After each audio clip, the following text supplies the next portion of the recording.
என்பது கொரோனாக்கு அப்புறம் அதிகமாகவே கூடி. இப்போ நம்ம நிற்கிற சமயத்திலேயே பல ஜனாசாக்களுக்கான இறுதியான கடமைகளை நிறைவேற்றிக்கிட்டு இருக்கிறாங்க. அப்போ அடித்தளமாக நாம் புரிந்து கொள்ள வேண்டிய ஒரு செய்தி என்னென்னா, இந்த உலக வாழ்க்கை நம்மள யாருக்கும் நிரந்தரமே கிடையாது. இப்போ அவங்க முந்திட்டு இருக்கிறாங்க, நாம் பிந்தி போக போகிறோம்.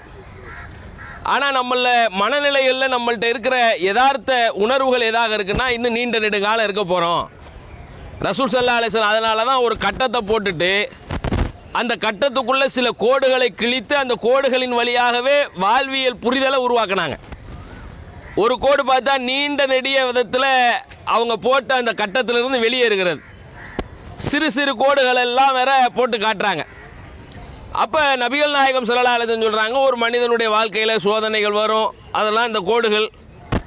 அவனுடைய விருப்பமும் ஆசைகளும் பார்த்தா ஒரு பெரிய அளவில் நீண்ட நெடியதாக இருக்கும். ஆனால் அவனுடைய மரணம் இருக்குதே, அது இடையில அவனை குறுக்கிட்டு அவனுக்கான இறுதி நிலைக்கு கொண்டு போயிருங்கிறாங்க. உண்மை அதானங்க. நம்ம எல்லாருக்குமே விருப்பமும் ஆசையும் எண்ணங்களும் பார்த்தா கூட இருக்கு. இன்னும் ஒரு நீண்ட நெடுங்காலங்கள் வாழ போகிறோம் அப்படிங்கிற மனநிலையில் இருப்போம். ஆனால் நாம் அறிந்தோ அறியாமலோ அல்லாஹ் நாடிய மலக்குல் மௌத்துகள் நம்மை வந்து சந்திக்கும் போது நமக்கே தெரியாது நாம் இந்த உலகத்தை விட்டு பிரிய போகிறோங்கிறது. அதனால தான் அல்லாஹ் சொல்கிறான், ஒமா தத்ரி நஃப்சுன் பி ஐ அர்லின் தமூத்.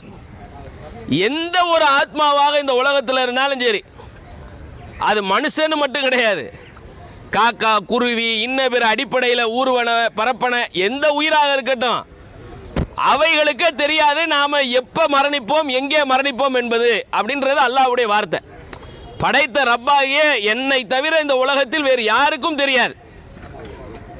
அப்போ அல்லாஹ் தான் அதை அறிஞ்சு வச்சிருக்கிறான். எப்போ அந்த மௌத்தை தரணுங்கிறதும் அந்த மௌத்தினுடைய இறுதி நிலைங்கிறதும் படைத்த ரப்புக்குத்தான் தெரியும். ஆனால் அது நமக்கு தெரிஞ்சிருச்சுன்னா அந்த உலக வாழ்க்கையாகவே இருக்காது. அது வேற. இப்போ நாளைக்கு நான் மௌத்தா போகிறேன்னு எனக்கு தெரிஞ்சிருந்தா இந்த உலக வாழ்க்கையில் எனக்கு இன்பமாக இருக்குமா? அல்லாஹ் பிறக்கும் போதே தாயின் கருவில் நம்ம இருந்தோம் பாருங்க. ஒரு 120வது நாளில் 4 மாத நிலை ரசூல் ஸல்லல்லாஹு அலைஹி வஸல்லம் சொல்கிறாங்க. ஒரு சாதாரண நிலையிலிருந்து அதுக்குள்ளே இறைவன் ஒவ்வொன்றாக உருவாக்குறான் உயிராக்கி. அந்த நிலையில் ஒரு 120வது நாளில் இருக்கும்போது ஒரு சாதாரண சதைப்பிண்டம் எலும்பு மச்சை எல்லாம் ஏற்படுத்தப்பட்டிருக்கும் போது மலக்கு வந்து எழுதிடுறார் ஒரு மனிதருக்கு 4 விஷயத்தை. என்னெல்லாம் எழுதிடுறாருன்னு சொன்னால், அவருடைய ரிஸ்க்கை எழுதிடுறார், அவருடைய அஜல். ரசூல் ஸல்லல்லாஹு அலைஹி வஸல்லம் சொல்கிறாங்க, அதான் அஜல்னா இதுதான் ஒரு மனிதனுடைய வாழ்வியல் பயணத்தினுடைய இறுதி நிலை எப்போ. குர்ஆனில் அல்லாஹ் சொல்லுவான் பாருங்க, ஒரு மனிதனுக்கு அவனுடைய மரணத்தின் நிலை வந்து விட்டது என்றால் லா யஸ்தகிருன ஸாஅத்தன் வலா யஸ்தக்திமூன், சிறிது நேரம் முந்தாது பிந்தாது அவர்களுக்கான மலக்குல் மௌத் ரூஹ வாங்கிட்டு போய்கிட்டே இருப்பாங்க. அந்த அஜலுக்கான தவணையை அல்லாஹ் வந்து 120வது நாளில் கருவில் இருக்கும்போது எழுதிடுறான்.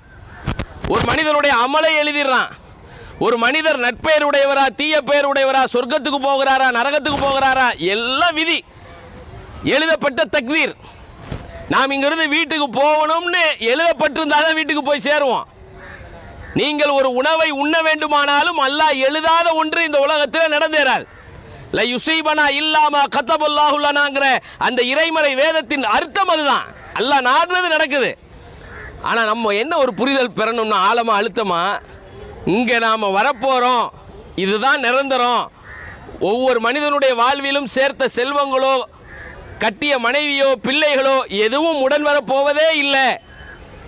எது அவரோடு உடன் வரப்போகிறது என்றால் அல்லாஹ் சொல்லுகிறானே, அல்லதி ஹலக்கல் மௌத்த வல் ஹயாத்த லியபுலுவக்கும் ஐயுக்கும் அஹ்சனு அமலன். நாம் செய்த நல் அமல்களுக்கு உண்டு சோதிப்பதற்கு தான் இந்த உலகத்தில் அல்லாஹ் மரணத்தை வாழ்வ வச்சிருக்கிறாங்க.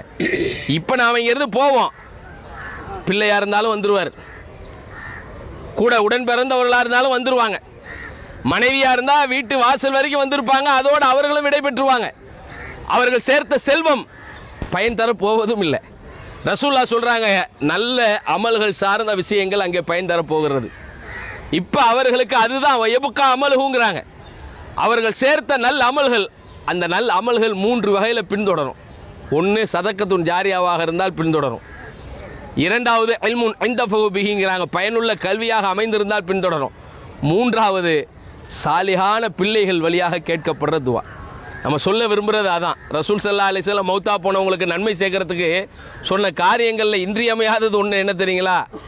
அவங்களுக்காக சதக்கா செய்யுங்க, அதை அவர்களுக்கான நன்மையாக சேருங்க. அவர்கள் மீதான கடமையான நோன்புகள் ஏதேனும் இருந்து அவங்க கலா செய்கிறேங்கிற சூழலில் இருந்து அதை நிறைவேற்ற முடியாமல் போயிருந்தா தைனுல்லா அப்படிங்கிறாங்க. அவங்க கூட கேட்டாங்கல்ல, கடன் பட்டிருந்தா அந்த கடனை நான் ஏற்றுக்கிறேன், அப்படி தான் ஏற்றுக்கிறணும். அதான் ரசூல்லா காட்டின வழி. ஏன்னா மனிதர்களுக்கு நாம் எந்த விதத்துலையும் அநியாயம் செஞ்சிடக்கூடாது. பாவங்களுக்கு படைச்சவன் இடத்துல தொழுக மற்ற இபாதத்துகளில் குறை இருந்தால் அல்லாஹ் நாடிட்டா நிச்சயமாக மன்னிச்சிருவாங்க, கேள்வி கணக்கு இல்லாமல் அல்லாஹ் ஆக்கிடுவான். ஆனால் ஒரு மனிதனுக்கு ஏதேனும் நாம் கடன் பட்டிருந்தாலோ அவர்களிடத்தில் ஏதேனும் குறைகளை பண்ணியிருந்தாலும் நிச்சயமாக அல்லாஹ் மன்னிக்க மாட்டான். அப்போ அதுக்குத்தான் ரசூல் ஸல்லல்லாஹு அலைஹி வஸல்லம் சொல்கிறாங்க, அங்கேயே பைசல் பண்ணி எல்லாத்தையும் தீர்த்துருங்க. அதே மாதிரி தைனுல்லாங்கிறாங்க, அல்லாஹ்வுக்கான கடன். அவங்க மீது ஹஜ் ஏதாவது கடமையாக இருந்து நிறைவேற்ற முடியாட்டா கூட அவருடைய வாரிசுதாரர்கள் அதை நிறைவேற்றுவது என்பது அவர்கள் மீதான பொறுப்பு. அப்போ இந்த அடிப்படையில் அவர்கள் தர்மம் ஏதேனும் செய்வதற்கான முயற்சிகளில் கூட நீங்களும் நானும் என்ன செய்யணும், அவங்க பேரால் ஒரு நிரந்தர நன்மைகளுக்குரிய காரியங்கள் ஏதாவது இருந்தால் அதை செய்யுங்க. நாம் நிச்சயமாக இது மாதிரி ஏதோ ஒரு சந்தர்ப்பத்தில் அது எப்போது என்று நமக்கு தெரியாது, ஆனால் நிச்சயமாக வரதான் போகுது. மலக்குள் மௌத் நம்ம கண்ணுக்கு முன்னாடி வந்து நிற்பார். ரசூல் அழகாக சொல்கிறாங்க, எந்த எந்த கண்ணும் பார்த்திராத விதங்களில் இந்த உலகத்தில் அல்லாஹ் கைபாக வச்சிருக்கான் பாருங்க, சில விஷயத்தை மறைவா. மலக்கை யாருமே இங்கே நம்ம பார்த்ததில்லை, அல்லாஹ் எப்படி பார்த்தது இல்லையோ அப்படி மலக்கை நாம் யாரும் பார்த்ததில்லை, ஆனால் நம்மளோட தான் இருக்கிறாங்க, நன்மை தீமைகளை பதிவு செய்கிறாங்க. இன்னும் சொல்ல போறா இருந்தால் நல்லடியார்களாக இருந்தால் பாதுகாப்பதற்கு கூட முன்னால் பின்னால் இடது பக்கம் வலது பக்கம் என்று வானவர்களை எல்லாம் கொண்டு நம்மை அரணாக கொண்டு பாதுகாக்கவும் செய்யலாம். ஆனால் எப்போ பார்ப்போம் தெரியுங்களா, உயிர் இந்த தொண்டைக்குழியை வந்து அடையும். எல்லா மனுஷனுக்கும் ரூஹுங்கிறது உடம்புல தான் இருக்குது, ஆனால் அறிவியலாளர்களால் பதில் சொல்ல முடியாததாக இருக்குது. இன்றைக்கி சயின்டிஃபிக்காக பதில் சொல்ல முடியல, உடம்புல எங்கப்பா உயிர் இருக்குது. ஆய்வு செய்கிறோம். அதுதான் அல்லாஹ் குர்ஆன்ல அதான் சொல்கிறான், குலிர் ரூஹு மின் அம்ரி ரப்பி, அல்லாஹ்வுடைய கட்டளையில் இருக்குது. ஒமா ஊத்தித்து மின் இல்மி இல்லா கலீலன், உங்களுக்கான அறிவு ரொம்ப சொற்பமானதாக சாதாரணமானதாக இருக்குது. அந்த உயிர் உடலிருந்து வெளியேறும்போது இந்த கண்ணு பார்க்கும், உயிரை மட்டும் பார்க்காது, மலக்கையும் பார்க்கும். அதான் ரசூலா சொல்கிறாங்க, இன்ன ரூஹை இதா குபில தபிஅல் பஸர், பார்வைகள் அதை பின்தொடர்ந்து நிற்கும். அந்த உடல் கூட்டிலிருந்து உயிரை அவர்கள் வெளியேற்றும் போது கூட ஒரு இறை விசுவாசிக்கு கிடைக்கிற பாக்கியத்தை எல்லாம் நம்ம எல்லாருக்கும் தரணும். ஏன்னா இலகுவாக ஒரு தோல் பையிலிருந்து நீர் சரிவது மாதிரி அல்ல, லேசாக அந்த உயிர் என்ன பண்ணிடுவான், வெளியே எடுத்துருவான். அந்த மலக்குகளை ஒரு ஜமாவா சூரியனை போன்று பிரகாசமாக பார்க்கணும், நமக்கும் அப்படியே அல்ல அந்த பாக்கியத்தை தரணும்னு இந்த நேரத்தில் துவா செஞ்சுக்க. ஏன்னா ரசூலா இதெல்லாம் ஒரு கபரு பக்கத்தில் நிற்கும் போதுங்க ஒரு கூடுதலாக மரண சிந்தனை இருக்கும். யாராக இருந்தாலும் சரி, இங்கேருந்து போனோன்னா வியாபாரம் தொழில் குடும்பம் அப்படின்னு போயிடுவோம். ஆனால் இந்த இடத்துல ரசூல்லா அதை வலியுறுத்தி சொல்லியிருக்கிறாங்க சஹாபாக்கள்கிட்ட. மரணத்தினுடைய சூழல்களை ஒட்டி அறிவுரைகளை சொல்லியிருக்கிறாங்க. நிச்சயமாக அல்லாஹ் நமக்கு அந்த பாக்கியத்தை தரணும். மலக்குள் மௌத்தை அதே போன்று சூரியனை போன்று பிரகாசமான நிலையை ஒரு கூட்டமாக வந்து நம்மை நோக்கி சலாம் என்ற முகமனை சொல்லணும். சலாமை நாம் கேட்டுட்டோம்னு வைங்க மலக்குகள்கிட்டருந்து, நிச்சயமாக நமக்கு அல்லாஹ் சொர்க்கத்தை தந்துடும். அந்த உயிர் வெளியேறி அல்லாவிடத்திலே சுவனத்துக்குரிய நற்செய்தியை தாங்கி மேலே சொர்க்கத்துக்கான பதிவேடுகளிலே பதிவு செய்யப்பட்டு மீண்டும் இதே இடத்துக்கு வரும். நாங்கள் அந்த பாக்கியத்தை அல்லாஹ் அவர்களுக்கு தரோம். ரூஹ் இருக்குல்ல, ரூஹுக்கு அழிவுலாம் கிடையாது. நம்ம உடம்புக்கு தான் ஏதோ நமக்கு பார்வைக்கு என்னமோ குழிக்குள்ளே வைக்கிறோன்னு தெரியுது. நபிமார்களுக்கு அந்த உடல் கூட மண்ணை தீண்டாதுன்ட்டாங்க ரசூல்லா. பர்சகான ஒரு வாழ்க்கைங்க, மீ வராயும் பர்சகுன் இலா யௌமி யுப்அஸூன், உங்களுக்கும் எனக்கும் மத்தியில் ஒரு திரைமறைவை அல்லாஹ் ஏற்படுத்திட்டான். இப்போ நம்ம இங்கேருந்து விடைபெறும்போது அவர் எந்திக்கிறாரு. சொன்னால் நம்புவீங்களா?